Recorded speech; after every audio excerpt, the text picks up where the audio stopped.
నూలు నూలులో శతాబ్దాల గౌరవం, పట్టు పరంపరకు ప్రతీక, సంప్రదాయానికి శాశ్వత చిరునామా సఖీ. అమ్మ నమస్తే.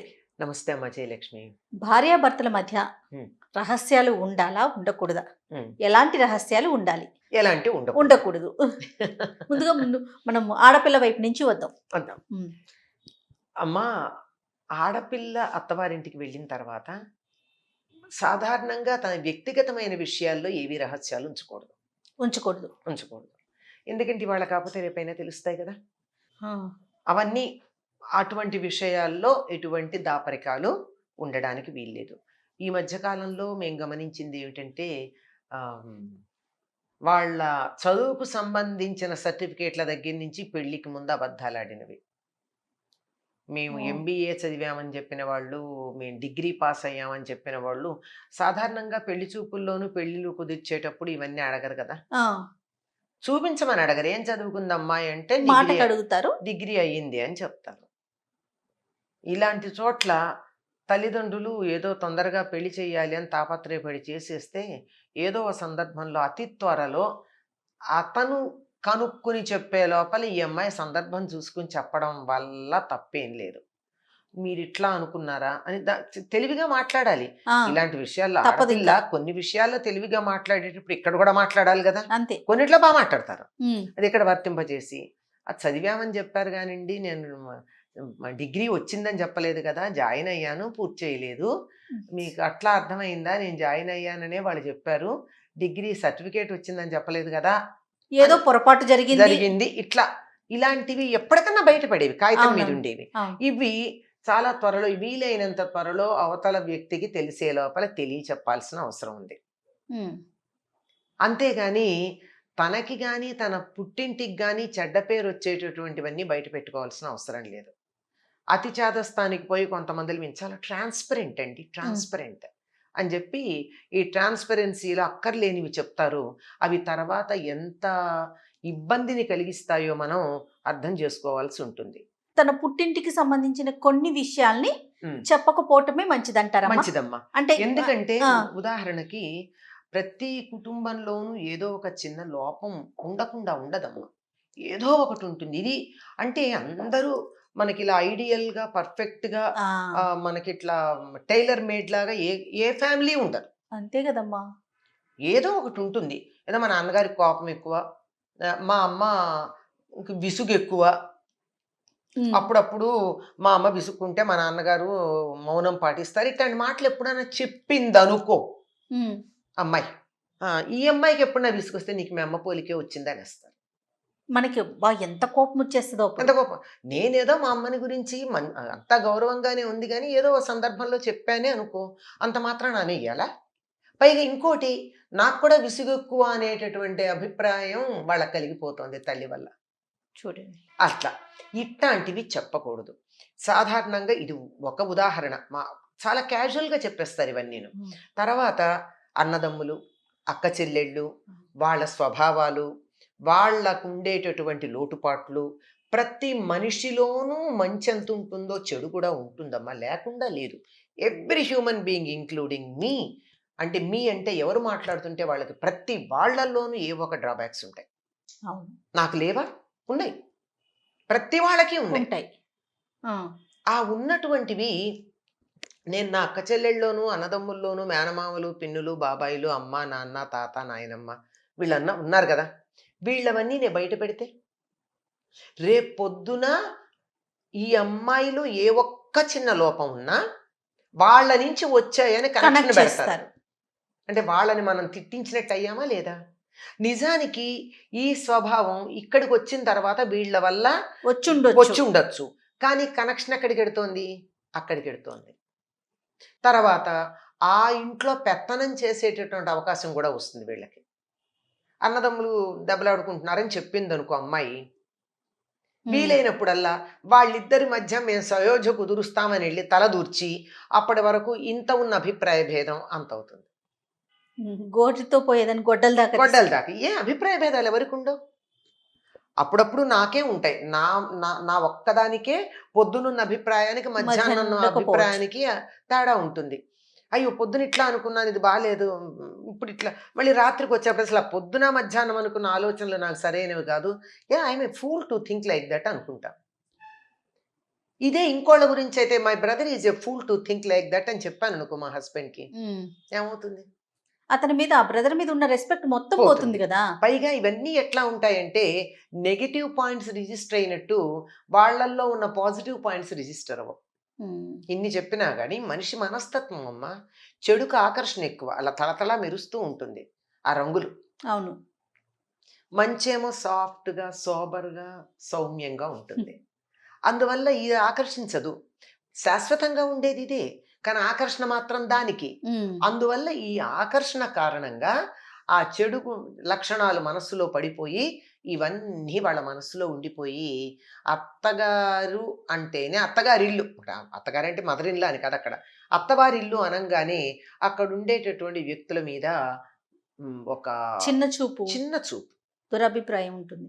ఆ చిన్న చూపు వల్ల ప్రతి దాంట్లోనూ బయటపడుతూ ఉంటుంది. అందులో ఈ మగపిల్లలకి ఇంకా మన దేశంలో ఇంతో అంతో ఆ పురుషాహంకారం పోల. అవును. మేము మగపెళ్లి వారం అనేటటువంటి అభిప్రాయం మగపిల్లవాడి తల్లికి తన ఆడదయ్యుండి కూడా ఉంటుంది. అట్లాంటి సందర్భంలో ఇవేవన్నా బయట పెట్టుకున్నట్టయితే కడుపు చించుకుంటే కాళ్ళ మీద పడింది అన్నట్టు తన గురించి తాను చెప్పుకోకూడదు కదా. ఇది ఎంత చులకనగా ఉంటుంది, ఎంత తనని తాను తక్కువ చేసుకున్నట్టు అవుతుంది. అట్లా అని గొప్పలు చెప్పకూడదు. ఇంకా ఏమేమి రహస్యాలు చెప్పకూడదమ్మా? ఎలాంటివి అంటే ఎలాంటి విషయాలు, రహస్యం అని కాదు కానీ ఎలాంటి విషయాలు చెప్పటం వల్ల ఇబ్బంది వచ్చే అవకాశాలు ఉంటాయి? రహస్యాలని కావు గాని అవునమ్మా, ఇవి చెప్పవలసిన అంశాలు కావు. ఇది ఆస్తిపాస్తులు, అభిప్రాయ భేదాలు, ఇవి తర్వాత అవతల వాళ్లకు ఉండేటటువంటి బలహీనతలు కూడా చెప్పకూడదు. అంటే ఉదాహరణకి వీళ్ళల్లో ఈ కుటుంబ సభ్యులు ఎవరో పిన్ని బాబాయ్ who ever it is, let it be any relation, తన వైపు వాళ్ళకు కొద్దిగా మందు పుచ్చుకునే అలవాటు ఉందండి అని చెప్పారనుకోండి, రేపు ఎప్పుడో చులకన అయిపోతారు కదా. ఆయన ఏదో గుట్టు చప్పుడు కాకుండా కానిస్తూ ఉంటాడు. లేదు మా ఇంకొకళ్ళకి ఎవరికో ఆడవాళ్ళని చూస్తే కాస్త ఆగలేడండి, కాస్త ఎక్స్ట్రా అఫైర్స్ ఉన్నాయి ఆయనకి అని చెప్పారనుకోండి, ఎంత చులకనైపోతారు. అసలు మా వంశం, మా వాళ్ళు నిప్పు, అనవసరంగా మీ కుటుంబంతో మేము సంబంధం పెట్టుకున్నాం, ఇలాంటి చెడు లక్షణాలు ఉన్నవాళ్ళు అని సందర్భం వచ్చినప్పుడల్లా దెప్పి పొడిచే అవకాశం ఉంటుంది. సందర్భం కోసం చూస్తూ ఉంటారు. అది మానవ మనస్తత్వం. అతను మగవాడనే కాదు, ఎవ్వరికైనా ఉంటుందా ఆ ఇతరులలో దోషాలు పట్టుకోవడం, దాన్ని అవసరం వచ్చినప్పుడు, వీలైనప్పుడు, అవకాశం దొరికినప్పుడు అలా గుచ్చటం అన్నది ఉంటుంది. కొంతమందిలో ఎక్కువ ఉంటుంది, కొంతమందిలో తక్కువ ఉంటుంది. అసలైతే లేకుండా పోదు కదా. ఆ రకమైనటువంటి అవకాశం ఇవ్వకూడదు. అందుకని తమ వాళ్ళ బలహీనతలు చెప్పకూడదు. ఉంటాయమ్మా, లేకుండా ఎలా ఉంటాయి? ప్రతి కుటుంబంలో ఒక 25-30 మంది దగ్గర ఎక్స్టెండెడ్ ఫ్యామిలీ అంటున్నాం కదా, మనమేమో బంధువర్గం అనేవాళ్ళం. ఇప్పుడు ఇంగ్లీష్లో చాలా గొప్పగా దానికి ఒక పదం వాడి పిల్లలకి ఇదైతేనే అర్థం అవుతుంది. బంధువర్గం అంటే తెలియటల్లా, ఎక్స్టెండెడ్ ఫ్యామిలీ అంటే తెలుస్తుంది. ఆ ఎక్స్టెండెడ్ ఫ్యామిలీలో ఎవరికో ఏదో ఒక బలహీనత ఉండకపోదు కదా. ఆయనకి ఫోటోగ్రఫీ అంటే పిచ్చండి, అందరినీ ఫోటోలు తీస్తాడంటే ఎక్కడే ఫోటోలు తీసినా వెంటనే ఈయన తీసే ఉంటాడు, కనుక్కోండి అని చెప్తారు. అవును అవును. ఇట్లా ఏ చిన్న బలహీనత లాంటిది, వీక్నెస్ లాంటిది ఉన్నా దానిని ఏదో ఒక ఆయన బాగా సిగరెట్లు తాగుతాడు అనుకోండి, అక్కడ బాగా పొగొస్తోంది, మీ బాబాయ్ ఉన్నాడేమో చూడు అంటారు. అయిపోయిందా? పరువు పోయినట్టేనా? అవును, ఒకలాంటి బాధ అనిపిస్తుంది. చెప్పేటప్పుడేమో నేను చాలా ఓపెన్ మైండ్ అని చెప్తాను, కానీ అనుభవించడానికి వచ్చేటప్పటికి దాన్ని వీళ్ళు అన్నవాళ్ళు కూడా వాళ్ళని అలా గౌరవపరచాలనే ఉద్దేశంతో చెప్పలేదు ఈ అమ్మాయి భర్తకి.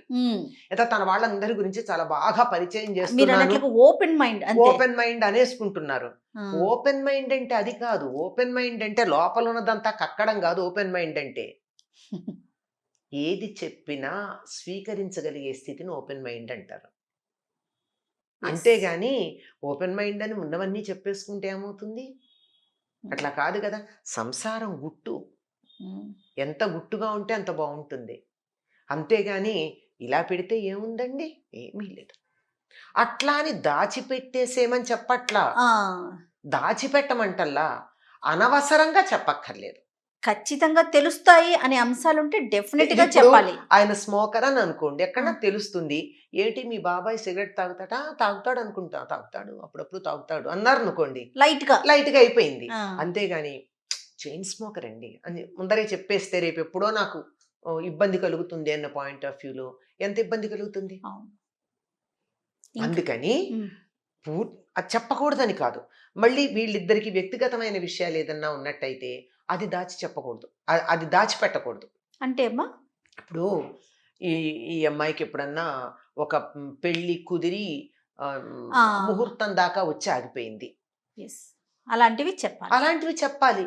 తల్లిదండ్రులు చెప్పకపోవచ్చు, సంబంధం మళ్ళీ చెడిపోతుందేమో, అదెందుకు చెడిపోయిందో అని చెప్పి వీళ్ళంతా పెద్ద పంచాయతీ పెడతారు. అవునవును. ఆ పంచాయతీ పెద్దవాళ్ళు పెట్టకుండా ఉండాలంటే ఎప్పుడో సందర్భం చూసుకుని ఏదో ఒక మెలిక దొరకదా తలుచుకుంటే, ఉమ్, ఏదో కనెక్షన్.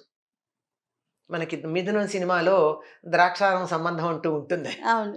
ఇంతకీ ఏమీ లేదని చెప్పాక మనశ్శాంతిగా ప్రాణం వదులుతాడు అతను. ఆ, అట్లా అట్లా ఏదో ఒక సందర్భం చూసి ఫలానా ఊరంటే ఈ ఊరు నుంచి కూడా నాకు ఒక సంబంధం వచ్చిందండి, లేదా ఫలానా ప్రొఫెషన్ అంటే ఆ ప్రొఫెషనల్కు సంబంధం కూడా వచ్చింది, కానీ ఉమ్, ఏదో చివరికి మాకు నచ్చక వదిలేసుకున్నాం. ముందరంతా అనుకున్నా కూడా వదులుకున్నా, ఇట్లా ఏదో ఒకటి చెప్పాలి తప్ప ఇట్లాంటి తర్వాత ఎప్పుడో దురదృష్టవశాత్తు ఈ వదులుకున్న సంబంధం వీళ్ళకి ఎక్కడో స్నేహమో చుట్టరికమో వచ్చి బయటపడింది అనుకోండి, మేము వదిలేసింది నువ్వెట్లా చేసుకున్నావురా అన్నారు అనేస్తారు. అనుకోండి, అయిపోతుంది. అందుకని ఇది ముందరే చెప్పి ఇట్లాంటివి చెప్పాలి.